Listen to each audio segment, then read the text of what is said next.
در ترکمنستان آزمون زیباترین بانو نیست، ولی حتما آزمون زیباترین اسب برگزار می شود. مراسم پرده‌برداری از مجسمه گران قیمت اسب در ترکمنستان.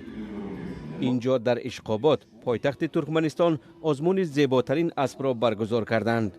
به صاحبان اسبان زیبا جایزه دادند. اسب نو اخالتکا در ترکمنستان ظاهراً به یک جانور مقدس تبدیل یافته است. در ترکمنستان از ابتدا اسب یک عضو خانواده دانسته می شد و در ما مسئله هست که اگر صبح از خواب برخاستی اول به پدرت رسیدگی کن، دوم به اسب خوراک بده و بعدا به زن و کودکانت. پرستش اسب اخالتکا پس از سر قدرت آمدن قربانقلی بردیمحمدوف در سال 2007 رسم شد. بردیمحمدوف که حالا با پسرش این کشور آسیای مرکزی را با سیاست‌های سختگیرانه اداره می‌کنند، عاشق اسبند.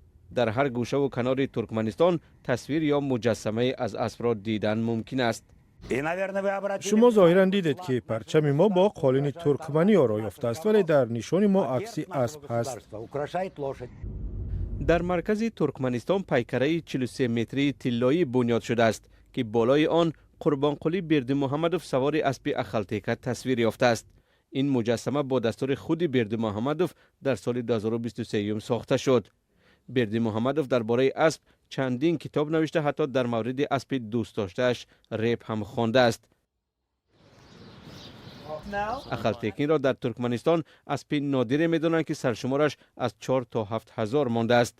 ترکمن‌ها بر اینند که تا اشغال آسیای مرکزی در عصر 19 از جانب روس‌ها، اسب یگانه وسیله زندگی در بیابان‌های این سرزمین بوده است. آنها عنعنه احترام به اسب را به همان زمان مربوط می‌دانند که اسب یک وسیله زیستن و زنده ماندن بوده است.